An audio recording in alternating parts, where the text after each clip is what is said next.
I'm not giving up, I'm not giving up, no, not me. Even if nobody else believes, I'm not going down that easily. So don't give up on me. Hey everyone, are you rad for Christ? You fired up for Jesus? Welcome back to another episode of Radical Christianity, the talk show that highlights God in action. I am Drew, your host, and it is a blessing to have you join us today. Well, we just finished celebrating Thanksgiving not too long ago. It's a time to count our blessings. But after a close call this Thanksgiving holiday, I can tell you one California pastor is feeling extra thankful. Picture the scene. It's Thanksgiving morning, and a young pastor gets an alert that the church alarm has gone off. And he arrives to find a man breaking windows of the church with an axe. That's right, folks, an axe. And instead of fleeing, this would-be Paul Bunyan confronted the pastor right there in the parking lot. Talk about random acts of violence. Yikes. What would you do? Well, believe it or not, this courageous pastor used his training in martial arts to keep the burglar subdued until the police arrived. Wow, that pastor literally kicks axe. Martial arts against a hatchet? What a life hack. Hey, isn't martial arts a Buddhist tradition? It looks like we've got an interfaith collaboration here. Really though, he is quite blessed that no injuries were reported. When an axe is involved, there's no telling what can happen. Just ask Lizzie Borden or Kai, the hatchet-wielding hitchhiker. Hey, did you know that happened right here in Fresno? True story. Well, the Antioch Police Department issued a statement saying when the burglar saw his wicked deeds had been discovered, he decided to fight the pastor instead of repent. What he did not know was the pastor would win this battle of good and evil. And to quote scripture, but the righteous are as bold as a lion. What did the vandals say when the police got there anyway? It was an accident, officer. Okay, one last question, me to ask you. What did the tree say to the axe? I'm falling for you. Okay, thanks for chopping it up with us. So tell me, you rad for Christ? Fired up for Jesus? All right.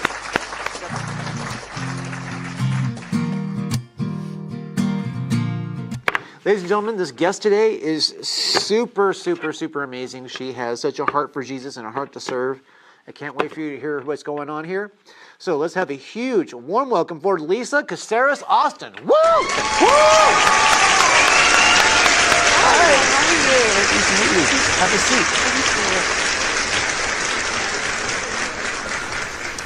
seat. So Lisa, welcome to Radical Christianity.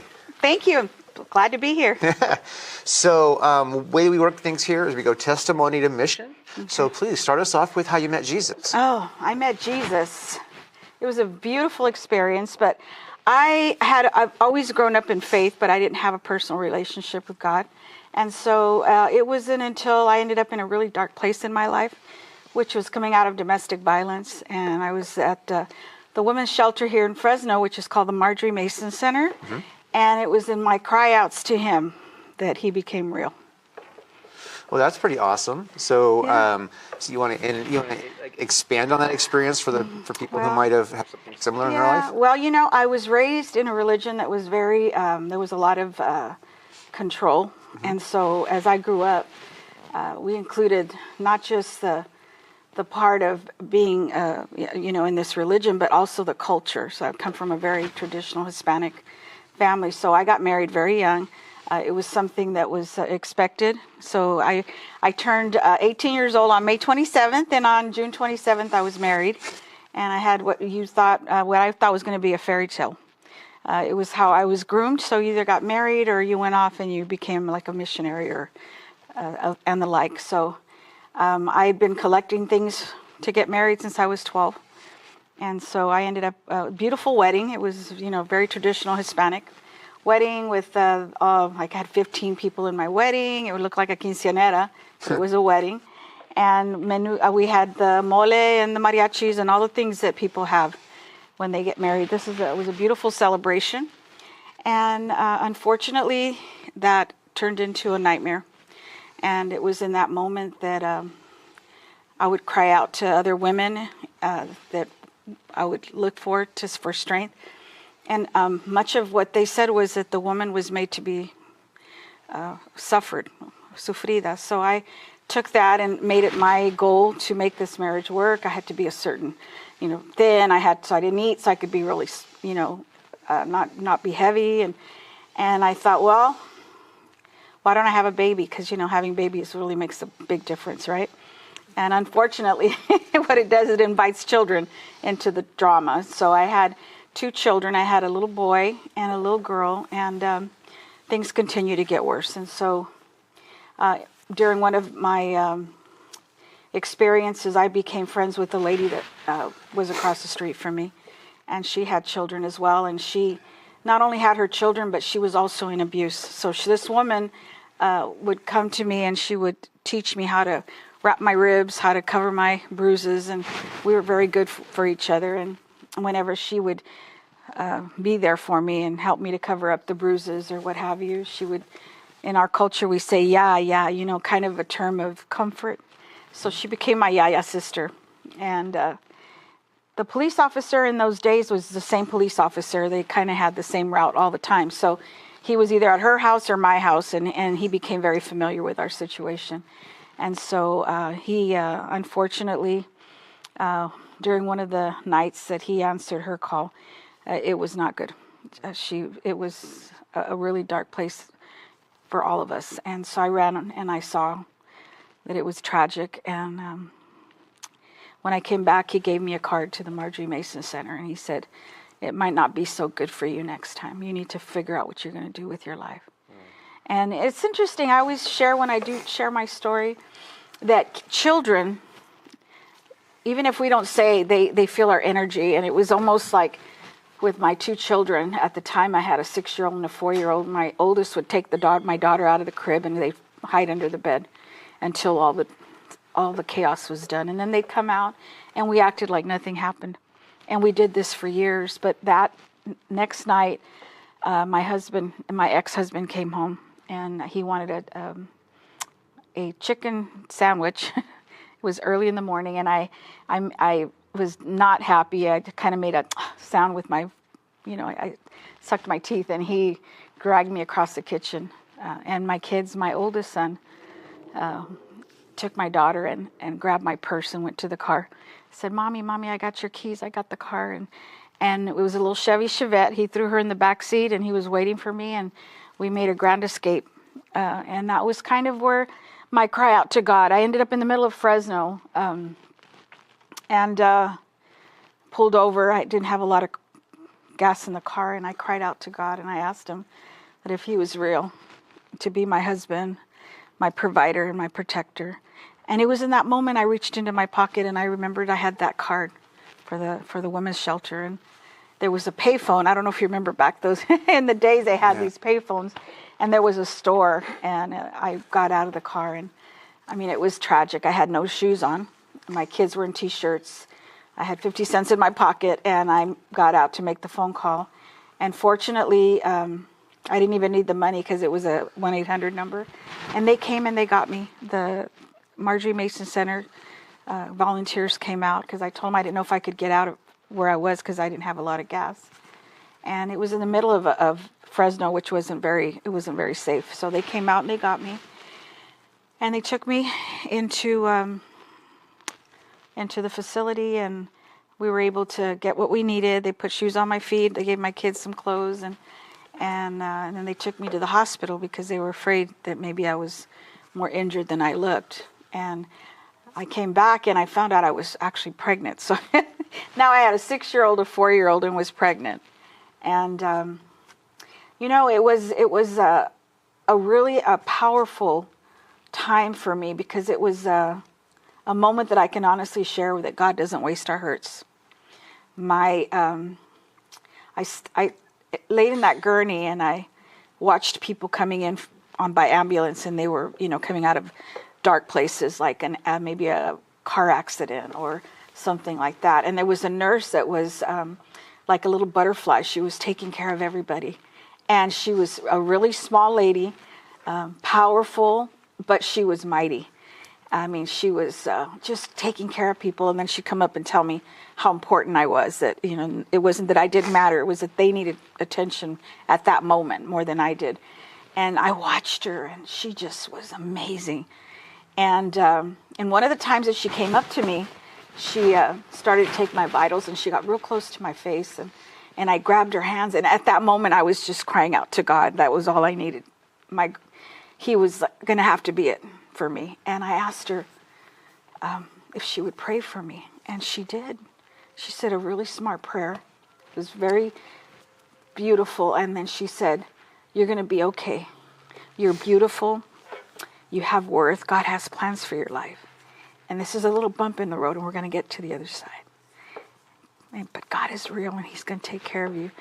And she went off, and I never saw her again. But, you know, I always tell people that human connection that we made, being so close, and her eyes penetrating my soul and giving me the words I believe that God wanted me to have, had taken me to a place where I knew I was not going to be a victim anymore, that I had value, and that God knew who I was, and that he had a plan for my life. And so at that moment, I ended up going back to the facility, and I ended up leaving the situation that I was in, and I ended up going into a place where I didn't know how I was going to support my children. I didn't know how I was going to do any of that. And we were sitting at in the facility at the Marjorie Mason Center, and there was a bunch of women. We were all kind of just congregating, watching a big screen. I was one of those console TVs back in the days. And there was a woman that was there, and I mean, that we had women that were, I mean, she was a doctor. We had people that had all kinds of social status. Some of us, like me, that only had a high school degree. This woman who was educated. But we all had that in common, that we were all victims of domestic violence. And she said, "You know, you could probably go to City College and get a little certificate and become a dental hygienist, and then you could make enough money to take care of your kids." And I thought, oh, that would be great. So how long would that take? I think she said it was like an 18-month program. So I said, okay, I think that's what I'm going to do. So we were sitting there, and wouldn't you know, the way things work out is that there was a commercial, and it was the City College commercial. And it was like, "Are you lost? Do you not know where you're going? Are you confused?" And I said yes to everything. And it was, they were taking registrations. And so there was a number that they were, kind of went into a little song, and it was like 442-4600. So all day I wrote that. It was in my head. It was in my head. And I finally made the phone call. And it was Mr. Perkins was a counselor that I spoke to. And he said, I told him where I was and how I wanted to go to school, that I didn't want to go back. But my ex was a contractor, so I figured I wouldn't get any child support. I didn't want to be on welfare. I had it all planned. I didn't want this for my life. I didn't want that. But I knew I had to get educated. And he said, "You know what?" He said, "Why don't you come down and we'll figure this out." And he says, "I'm teaching a couple of classes. You can stay in my class and we'll get you registered." And I said, "Well, what do I do with my kids?" And he says, "Well, bring them, you know." And so my family was not supportive at all. They wanted me to go back. So it wasn't like I could call somebody and say, "Hey, can you watch the kids while I go to school?" So I took them with me. And I became very passionate about helping women and men that were in abuse. And my counselor, she said, "You know, I think you should go into social work." Well, Mr. Perkins was teaching the classes that, and I never had to move out of the one classroom. It was study skills and assertive behavior and finding a job. There were just like 4 classes, but they were foundational classes that I needed. And in that journey, I thought, you know, I should go into social work, because I think I had a lot of passion to help women, especially people of abuse. So I asked my counselor, who was Mrs. Pauline Fuller, I said, "How long will it take for me to get a degree in social work?" And she said, "Not that long. You'll be fine." So I was taking classes that were not even transferable. So if anybody's out there watching, you got to take classes that transfer to Fresno State, because I didn't realize you had to go to Fresno State to get a degree. So I always tell people I forced got my way through it. I kind of just went through it. God, I believe the Holy Spirit was guiding. So here I was. Now I had 3 children, taking classes, and the students decided they wanted to help me. So I had a sign-in, sign-out sheet. One would take one would take the other. And the baby, once in a while I'd take the baby into class with me. And the students became my family. And Anthony, the baby, was, at the time I was using cloth diapers because I didn't have money. So the students would give me a quarter and we'd go buy Pampers so that we could use the Pampers. They didn't want to use the cloth diapers. That was too much for them. And then we found out there was childcare on campus, so we were able to put the other two in childcare. So the little one was the one that we kind of shared around. And it took me 15 years to get my degree, crying out to God every single day. The Lord became my everything. And I became very much involved with my faith, but I didn't really know God. I didn't know Jesus. And when I was finally moved out of the facility that we were in, which was the Marjorie Mason Center, we went, I started living in affordable housing. And there was a gang fight outside. My daughter was sitting outside. I was studying, and she got hit in the head with a metal bat. And so I grabbed her and wrapped her little head around, and I took her to we had this old station wagon, and we drove to the Old Valley Children's Hospital. And I went in there, and I walked in with my backpack. I had the baby, my two children, my daughter who was, bleeding from her head. And this doctor walked in, and he was my introduction to Jesus. He said, are you going to school? Because he saw I had the backpack. I said, yeah, but I'm really thinking about quitting. It's just too much work. Oh, no, Mama, you can't quit. You got to keep going to school. And he took my daughter and he put her on a little papoose and he put stitches in her head. And he was just the kindest man. I thought he was just so nice. And he said, my wife would love you. And they had just moved in from like Oakland or something. And I thought, okay, this is kind of weird. And I go, oh, okay. And he says, well, would you like me to give you her number? And so I gave him my number, and she called me the very next day. And she wanted to be a friend. That was it. And so she took me to have lunch. She picked me up at City College. We went to have lunch at Lyons Restaurant. It was one of the oldest restaurants. And she just became my friend. And they were strong Christians. And they taught me Jesus. They lived it.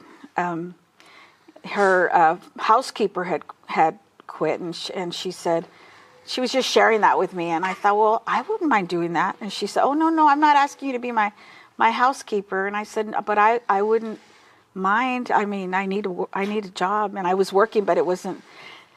And she said, well, I mean, if you want to till I find somebody, and you can bring your kids with you. And so I would go to her house and clean her house. My kids would sit there, and we became family. It was through that experience that I learned about Jesus. They were going to Valley Christian Center, and that's where I accepted Christ. And my whole life changed. Unfortunately, my family had to disown me. They had to cut me off because I left the religion and became a Christian. But Jesus, he was it. And it's all I needed. He was everything, and he was enough. And it was through that experience that I've been able to continue to do the work I do. I finally graduated. This doctor, him and his wife, moved me out of the projects and moved me to an apartment complex called Jackson Park Place, which was in a good area. So my kids got to go to school in Clovis, and through the money I made cleaning, and I was able to afford the apartment, and they had two children, so I kind of helped with their two children, and then their daughter ended up getting leukemia, and so I got to see these people and their faith go through something that was tragic. And unfortunately, she went to be with Jesus, but they were powerful. And that hope that I saw that they had in this God that was so amazing was very powerful for me. And he never left us. He never forsaked us. And it was a true testimony of the power that we have in our God. And it's been years. I actually convinced her to go back to school and become a social worker. And she's an LCSW now. And when I finally graduated, I did my internship to get my master's in social work at Child Protective Services. So I would go and I would do emergency response, and I would pick up these children with the social workers, and I say, well, where's the diapers? And they had nothing. So they would say, when you grow up and you have an agency, you make sure you have all this stuff. And so as I graduated in 2000, the Lord said, now it's my turn. So I had no money. I had the vision God had given me to start an agency that had all those things available. And I had some attorney friends that had watched me do this through Child Protective Services and other agencies, and they helped me start a nonprofit. And it was through that experience that I started Angels of Grace, which is the agency that I now run. It's faith-based, and it's amazing how God works. Like I said, Mary, who is my friend, she sees our kids because she's an LCSW. The doctor became the board president of the agency, which means that it's a nonprofit, so we have a board of directors. God has put everything together. We have a great CPA that handles all the finances. We have to get accredited. We go through an accreditation every year. We go through audits, and we do well because the system that we have has been put together by the Lord. Because I just kind of, like I said, Forrest got my way through things. I'm good at rescuing children and doing all those things, but you bring a good team together, and then the rest of it flows really well. Right. And it's been an experience. We're going on 25 years being a foster family agency. We've seen so many changes in the way these children are coming to us. Back then it was like, oh, you spanked a child, and CPS got involved. Now we have sex trafficking. We have the meth problem that we have in our community. We have so many issues, and thank God. He's been there through all of it, and we've been able to care for our kids and love them and really do the work that God's called us to do. And it's been interesting. I got to tell you the rest of the story, though. Okay. This nurse, and my makeup's probably all running, I'm sorry. This nurse that helped me all those years back, I now am looking at the community to help us, right? We're a nonprofit, so we do a big fundraiser every year called the Luau of Love, and so we had this fundraiser that we were going to be doing, and I'm part of the Rotary, Sunset Rotary. So we had a chief of police come in, and he was talking about he was going to be doing some things in our community, putting lights in areas that were dangerous, and I got up and I shared about the luau that we're going to be having. And his wife, he brought a bunch of people, and his wife came up to me after, and she said that she was a nurse, and she was injured, and so she wasn't working right now, and if I needed any help, she would be happy to help me with the luau. And I looked at her, and I looked in her eyes, I said, were you a nurse at the old community hospital? And she said, yeah, I was a trauma nurse. I said, oh my God. Do you remember this little Hispanic lady that came in? And she looked at me, she said, I prayed for her. I said, that's me. And she looked at me and I said, you have no idea what you did. You've touched thousands of children through the work that I've done. Every time I pick up a child, I say, you're valuable, you have worth. God has a plan for your life. And this is a little bump in the road. We're going to get to the other side. And she looked at me and she said, oh my God. She was feeling at that moment like her life really wasn't in a good place. She didn't have a lot of value because she wasn't working. But those moments that she spent with me and the Holy Spirit that touched me through her made a lifetime of change for so many children. We recently received a national recognition, Angels of Grace did, in Washington, D.C. We've had the Adoption Angel Award. So we've had, back then it was 637 children adopted. We're probably close to 700-800 now. Because I believe God puts these children in these homes. So these children have a forever family. We still do a lot of emergency response. So when we pick up the children, we have all those items available at a moment's notice, like the diapers and the formula and the head lice lotion, because some of them come very infested with head lice, clothing, everything that they need. We're living in a time right now where a lot of these children are going with grandparents. They're not leaving. A lot of them are not coming into the system. So a lot of them I have for maybe a few days, and I'm able to help the grandparents and really speak life into them and pray with them and give them what they need in those moments notice and tell them they're going to be okay. You got this. You know, a lot of them are in their 70s and they never thought they were going to be parents again. So it's been a real interesting journey that I've been on. It is a radical journey because I can't believe I get to do this. It's a miracle. I go into hospitals and pick up babies. They call me the burrito lady, the tamale lady, because I wrap them up and I have to feed them and do everything. Like if I just had a baby and then I walk out and nobody questions me and I get to take these babies and put them in homes. A lot of them get adopted. And then I get to see them grow up and they have children. And it's been an amazing experience to see how God works when you just surrender to Him. And many times, many of us have to say bye to people in our lives that meant a lot at one time, but if they're not the connection that you need to have a personal, loving relationship, intimate with God, then it's going to be okay because He is enough and He will fill all those needs. So that's a very beautiful story. I don't mean to get all teary-eyed here, but It's okay. I'm hoping everybody's crying. It's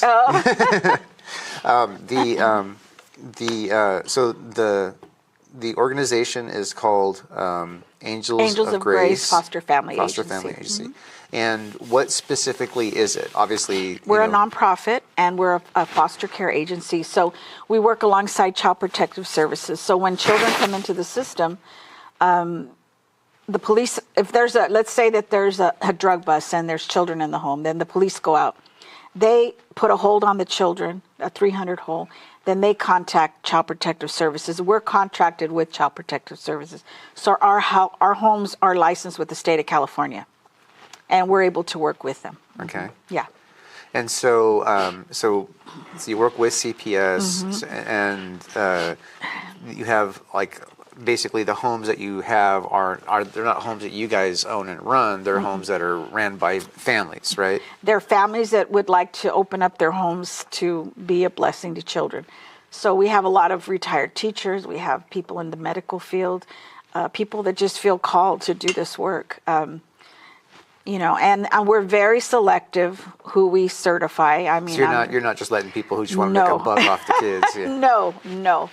We're very, very selective. That's one thing when you do have this type of commitment and you do work for the Lord, you have to be very selective. And you know, there's a lot of people that would want to do this for reasons that are not noble, but we've been very, very blessed. I have a board of directors that is very supportive, so I don't split children up. I don't put them just in a bed. We keep siblings together, unless, you know, the courts don't want us to keep them together for whatever reasons.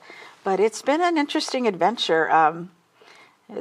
Things have changed, like I said, but we've been able to pivot through the changes, and we're still here. So we're just, every day I get up, okay, God, am I supposed to keep doing this? And He says yes, and I say okay, and I live another day, and it's just moment by moment, that manna for the day, you know, that's kind of how I live my life. So a few questions here. What are the biggest blessings and biggest challenges that you have been facing with the organization? Well, I think blessings are the children that we get to go and see them rescued out of the darkest places.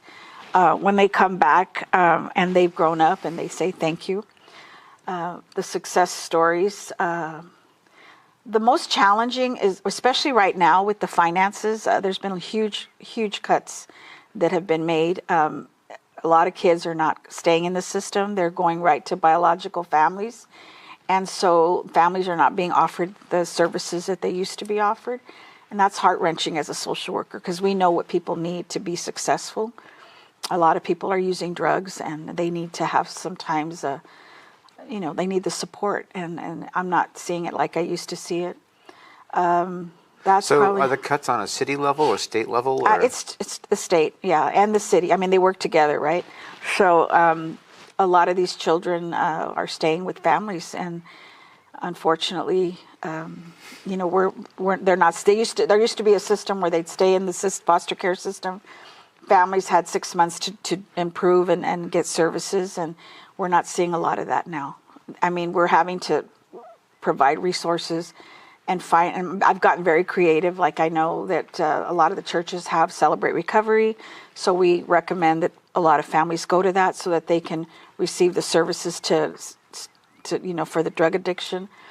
And we have the food banks, the Resiliency Center, which provides free therapy. So we've learned how to be able to navigate and get the families what they need, where before it was basically, these are the services, go ahead, you got to go here, you got to go there, and things have changed since then.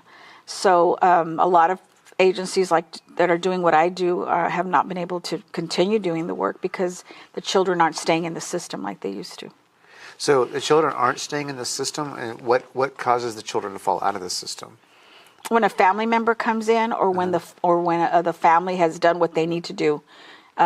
Let's say, for example, you have a family that is having issues with drugs. So the children come into the system. They're now living in a foster home, and then they're being monitored by the department, by us. We have supervised visits. We make sure that the families are testing clean. We make sure that they're having the ability to go into a program. Once they go into the program, the state will cover those costs, which can be very costly. They might have to go to classes on parenting, things of that nature. And once you equip them and they start showing progress, when they go back to court, the judge will see what the progress is, and then they'll start ordering overnight visits, and then the children will gradually go back into the homes. Okay. Well, that's a good thing, though, right? That's a very good thing, but that's not happening anymore because now the kids are automatically going with let's say, grandma within 2 or 3 days. Okay. And well, that's not a bad thing either, though, right? No, well, but if the grandparents don't have the resources, then it makes it very difficult for them. So just because they're blood relative, they don't necessarily have to have the resources, and that's happening more than not? Yeah, that's happening, yes. Mm-hmm. Is that because of lack of funding? Funding, yes. Mm-hmm. I mean, yeah. So I'm just curious because it's like I know that, like, so if the grandparents, are they just the only option? Or? No, you have uncles, aunts, you have mentors, people, maybe the neighbors. But then, so they're just going to family more than trying to fix the situation. Exactly, yeah. So it is a good thing if you have families that can do this and do it with the finances that they need and with all the skills that they need, to put the good boundaries up. There's a lot of issues that families have that they're not able to overcome if they don't have the tools to do it. And so, as social workers, we believe I went back 6 times from my abuse until I got the skills and the tools that I needed so that I could say, oh, no, I'm not. You have to have that ability to know that you're valuable, that you have worth, that you are not your past, you are who you are now, and you can do this. And so that's why it's important for me to give the resources to the families. Once the kids have come to us and grandma has now connected with us, they can call us and say, oh, what do I do about this? My grandkid's using, he's vaping. I don't know what to do. Those are issues that we are having right now. And we are able to say, well, you know what, you can call this place and they can help you, and hopefully they'll be able to get the help that they need. Yeah. So we're doing more ministry now than ever. I got to tell you, though, because I've gotten really creative, and churches have gotten to a place where they're being more accessible to these families because we're seeing a lot more biological and mentors and people that are taking on this responsibility, raising these children to be able to do this properly and do it successfully. I always wonder, how come they don't have, they have group homes and stuff like that, but they don't have any large scale, orphanages? Well, anymore. Well, there's a lot of history. There used to be a time when the orphanage would combine with a school, and it would be like a program where it would be almost like a boarding school, but it would be an orphanage. Yeah. Congregate care is very challenging. I think a lot of people didn't experience good experiences back in those days, so they were kind of looked at not in favorable eyes, and so I think that's why a lot of that was dissolved. And I think that's kind of where we're at right now. People are like, okay, well, we should got to keep kids with family. This is how it should be. And it should be that way. I 100%. Kids need to be with their families. But if the families don't have the skills and are having the same issues that the parents had, then maybe there needs to be a change that needs to happen. And a lot of times we see it. So I'm not here to judge. God doesn't want us to judge. He wants us to love everybody. And I can honestly tell you, in all the years I've been doing this, we've been able to love everybody. These people come to us, they're angry, they're mad, how dare you? And then they get the skills, and then they're doing life right, they get the jobs, and they come back and they say, thank you. I'm now healthy. I can now parent my children. This generational curse has been broken. And we know that as Christians, there's generational curses. Yeah. And so I've seen it. I'm not just talking about it. I've seen it in lives of families. And so we need to pray for them, and we need to, more than ever, I think now people need to know that we need each other, and the churches have opened those doors for people. So I don't know how God's going to do this. We're still around. Angels of Grace is still here.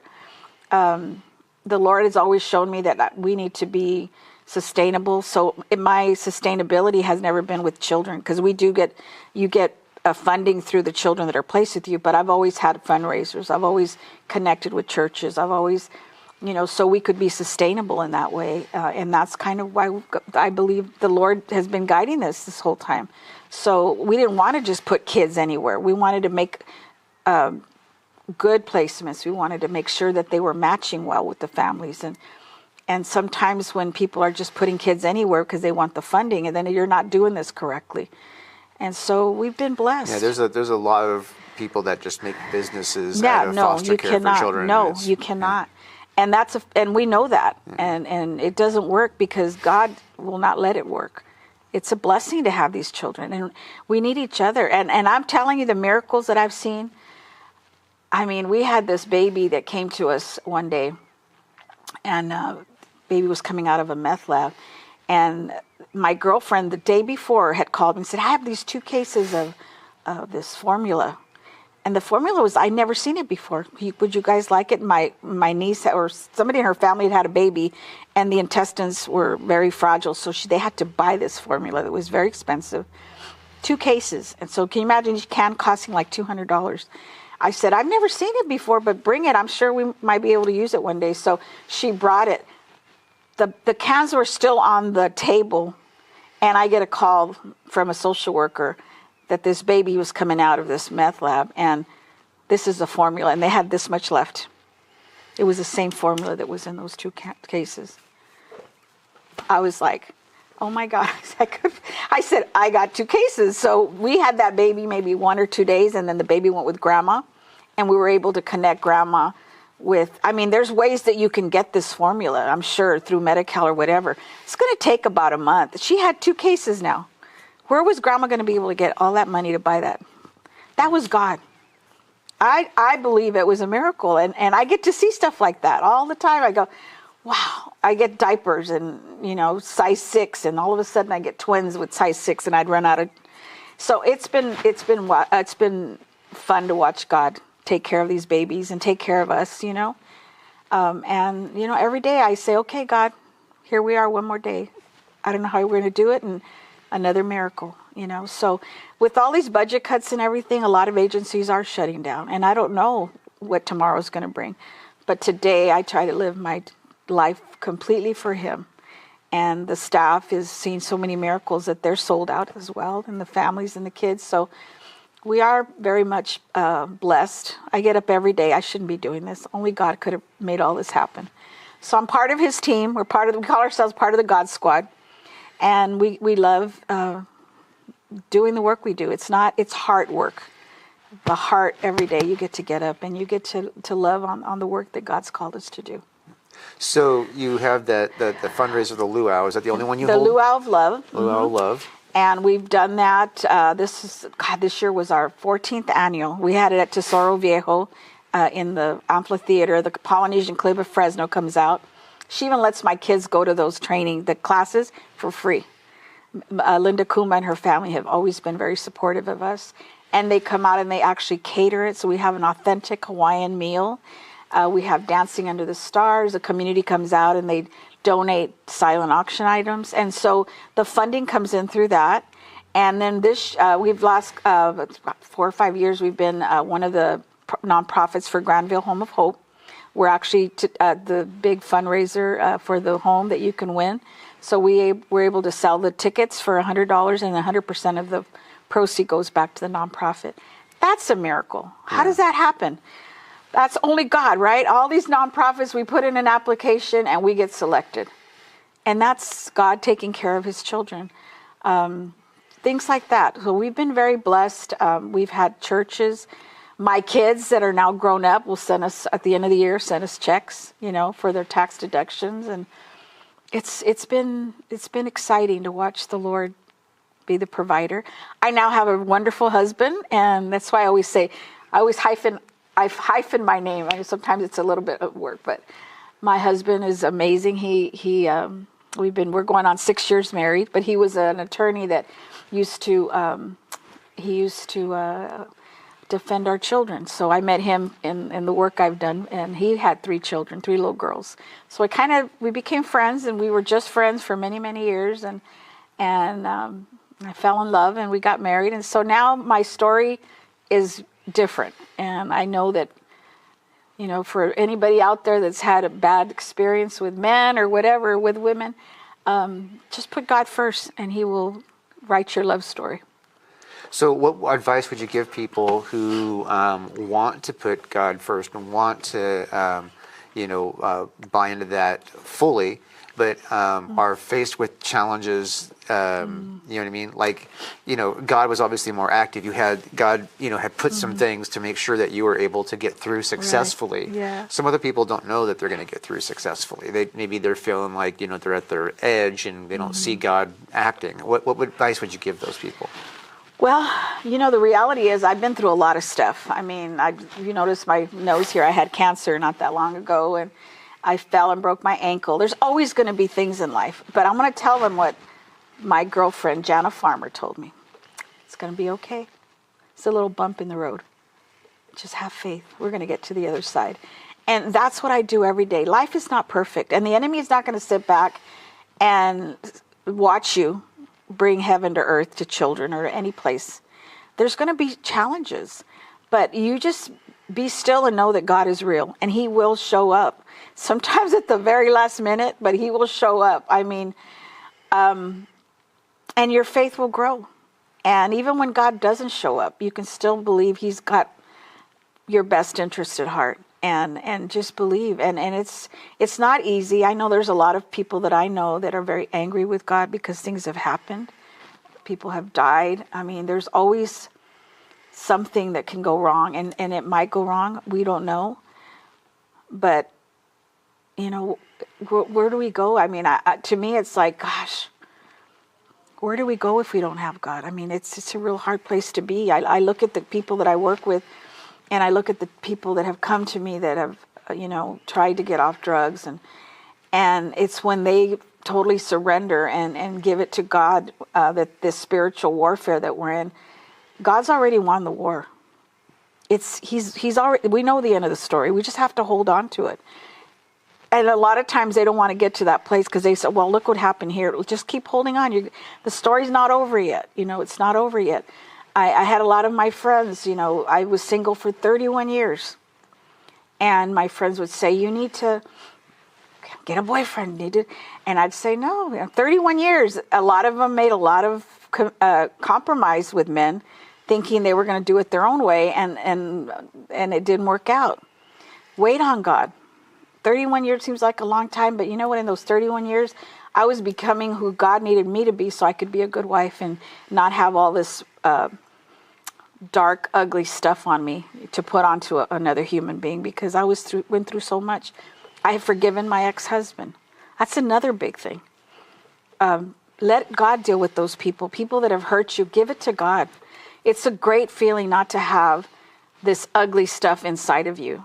It's either going to, it's going to either infect you or it's going to infuse you. And I choose not to be infected. And it was hard. It was really hard because when people hurt you, you want to hurt them and you want to hurt others, but that's not how God wants us to be. He suffered more than any of us. So I think he's my greatest example. I don't, like I said, life isn't perfect for any of us. But hold on. It's a little bump in the road. We're going to get to the other side. And God has never, never forsaken me. Never. He has never not shown up. And I think most of us can say that. He might not show up the way you want him to sometimes, but he will definitely show up. And he's worthy. He's trustworthy. So then the challenges of funding. Obviously you have your fundraiser. You just do the one every year, or do you do more than one? Well, we had the one, and then people will just show up. Like I have one right now that Dee Scordino.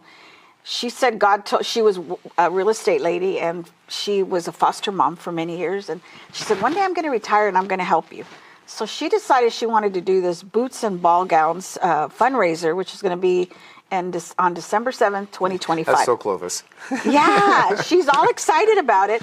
And she's just like doing it all. And I don't even have to do anything. She's out there doing her thing and putting things together. And I'm thinking, only God, right?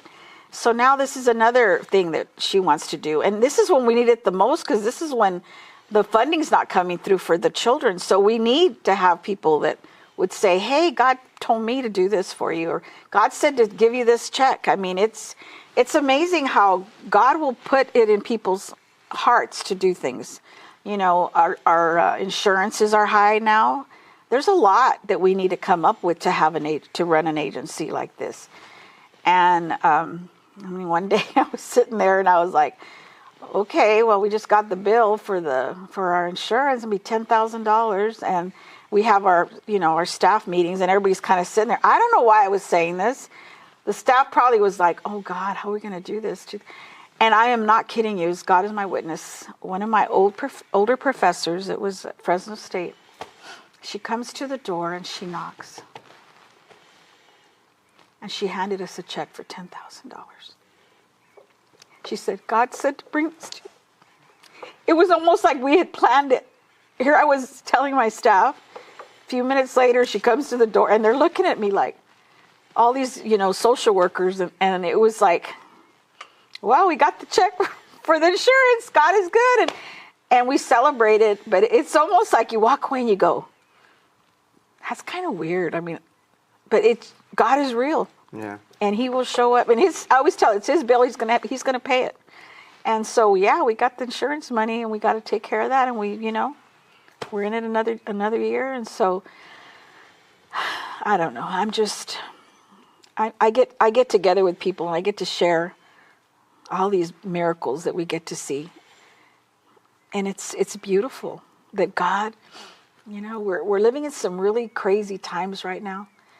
And we can pray for people, and God will answer prayers. But he is the same God that parted the Red Sea is with us today. Same God. Same. And it's kind of, you kind of look at it and you go, is this like a fairy tale story? It doesn't seem real. Jesus born in a manger? I mean, that's kind of weird, don't you think? But it's humbling. It keeps you kind of like, wow. And I tell my friends, you know what? I have this Bible that's like a children's Bible story. If anybody has any questions go buy a children's Bible and read it. Oh my God, I sit there sometimes and it's like watching a movie, because it just gets all the miracles start. You get to see the miracles. You get to see and it's like watching, like the 10 Commandments or something, and you see it from the beginning and you move it on. That's what we're part of the story. We're in it. The Bible has not been, God's still writing the stories, and we're all part of it. So it's exciting. I would encourage you, go buy a children's Bible and just read it and build your faith and see the miracles and look for the miracles. Don't just say, oh, isn't that a coincidence? I could have walked in and said, oh, thank you for the $10,000 check, and sat down and just said, oh, we sat there and we prayed and we thanked God for moving her heart to come in at that moment so we could be built up. So our faith could grow, so we could know that he's not just up. No, God is with us, and he's going to provide, and it's his bill, and he's going to take care of it. He's going to do miracles. And when people are sick, let's pray for them and let's watch God heal them. And if they don't get healed, maybe they're going to be healed by going to heaven. And that's another way he does that. So I get excited because I get to experience this every day. And sometimes it's discouraging. The enemy doesn't want to sit around and watch us be cheerleaders for God. But when you're a cheerleader, you get to experience that happy, that we get to go through every day. And then sometimes we have sads, and that's okay too. God, he comes to heal the brokenhearted. So he's here for us during the good times and during the bad times. Okay, so tell me a story of a victory in somebody that you went into the program, like a huge victory. Oh my God. You have lots, but I have lots. pick a winner. Well, I have a young lady, and she's not ready to tell her story, but I tell her, you need to tell your story one day. She came to me when she was a little girl. She was living on the street with her mom. She was very much didn't do well in school because she'd never been to school. So we got her, and she became our little girl, our baby. I always say my babies. I have kids that are 21, and they're still my babies. So we put her in Sylvan Learning Center. She started learning academics and everything. She went to school. She was considered developmentally delayed. She was very good in sports. So she became like the Goldie of the year when she finally went to City College, and she was second in the state for javelin throwing. She was just, and then she got a full ride scholarship to St. Kate's school because she was very smart. She was very quiet, kind of conservative. And my board of directors, they bought her all the stuff that she needed to go to this private school because they wanted to make sure she felt like she belonged. So the laptops and the, everything she needed. And she went on. She was getting older. And one day I'm sitting in my office, and the Secret Service person came in, and I was like, "We're good. We do everything right. Why are you here?" Wasn't us. And I was like, "Oh no!" And he said, "No, I'm here to do a reference check on somebody. One of your kids. She had joined the military. I didn't know that." I said, "God, I don't know." So anyway, long story short, she became a Secret Service for the United States of America. She's been the bodyguard for the last 3 presidents, and currently she's in Africa, Secret Service. That's one of my babies, our babies. And she says that she would tell her story about being in foster care, and people would say, "Oh, I'm so sorry." And she said, "Oh no. The best thing that could have ever happened to me." And you know what? Wow. Yeah. That's one of many stories. You know what? We don't get to choose the journey, but God can take what the enemy meant for bad and turn it for good. And he's done that for a lot of those babies. He did it for me, and he can do it for anybody else. And she comes down sometimes, and she'll take us to lunch. And when they used to come down, I used to pay the bill. And now she'll say, "I can afford that." And so, yeah, I'm very proud of a lot of my kids and a lot of my, even biologicals. They come to me, and I would love on them, and I would encourage them. And then they go off, and they have their kids, and they come back, and they will donate the clothing from their grandchildren. They come back and see us, because we were part of their journey, and it was a good part, just like Jana was for me, and Dr. Watts and Mary and all this. God, he puts us together, and he connects all the dots so that his story can be told, and it can be a happy story, one of success in him, not because of us, but because God has not forsaken us. He hasn't left us, and he is on this journey with us.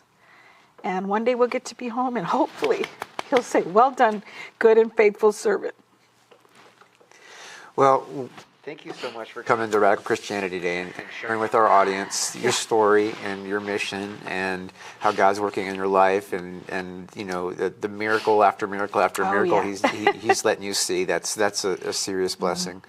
We have a saying that we do here, and that is you're definitely rad for Christ. You're definitely fired up for Jesus, and we love to see that here. God bless you. Oh, God bless you, and thank you. This was definitely a blessing. Thank you. I'm sorry I got so emotional. You made me cry too.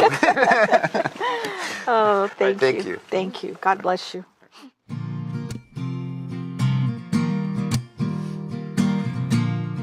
Ladies and gentlemen, thank you for joining us for another episode of Radical Christianity. It means so much that you had joined us. Anyway, I really, really, really hope that you felt something really serious from this interview today. It was very impactful.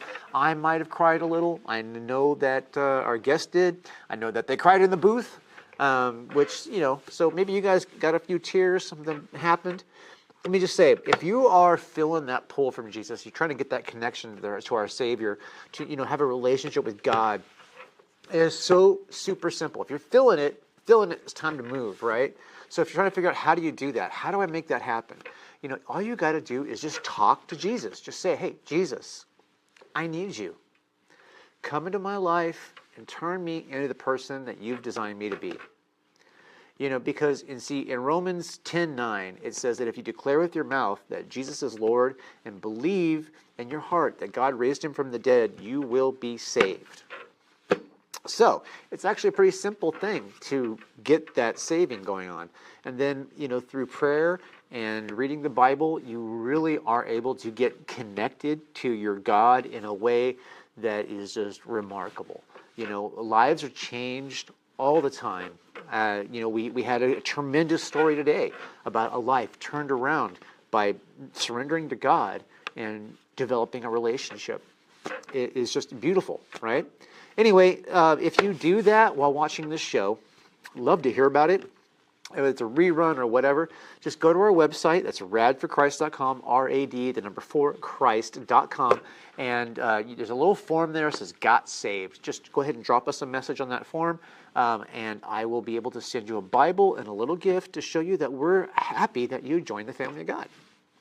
Also on our website, there's Ask a Question form. So if you have a question about this show, about the Bible, about our guests, about our staff, about your math homework, whatever, feel free to ask us the question and we'll do our best to answer it for you. And also, there is a prayer request form. So if there's something in your life that you need prayer for, please let us know so that we can join in praying for that need. Because you see, we are here to serve. And this is the most important part of all. And that is Jesus Christ loves you. So do I. Thank you for watching Radical Christianity, and we will see you next week. And I'm not giving up. I'm not giving up, no, not me.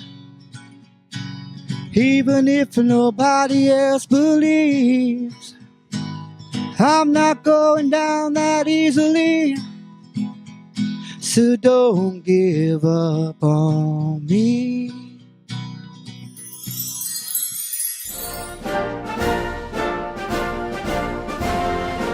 Oh, hey there! I almost didn't see you. Well, now that I have your attention, I would like to talk to you about something pretty cool. And that is the Jesus for President campaign. Yes, Jesus for President. That's no joke. It is actually a thing going on right now. This movement is to draw attention to fellow Christians about how they have been putting politics above their religion. And that's not a good thing, right? We've been seeing division in families and community and even in marriages. And we can stop that right now. The way that we stop that is we realize that we are only in this world. We are not of this world. Our home is with Jesus Christ, and our mission on this planet is to spread the love of Jesus and try to get people to also join us in heaven someday. Now, what the slogan is for the campaign is pretty simple and it's pretty memorable. And so listen carefully. When you accept Jesus Christ into your heart, you make him resident. But you need to make him president, okay? When you make Jesus the president of your heart, he will influence your decisions and the world that you live in. So, I would like you to take time to go to JesusForPresident.com and give us your email address so we can keep you updated on what's going on. And if you can feel it in your heart to do so, maybe buy a yard sign or a bumper sticker or, just donate some money to the cause. Because without your help, we can't spread the word effectively. So, partner with Jesus Christ, and let's see him become president of everybody's heart. Okay? Thank you so much, and God bless you.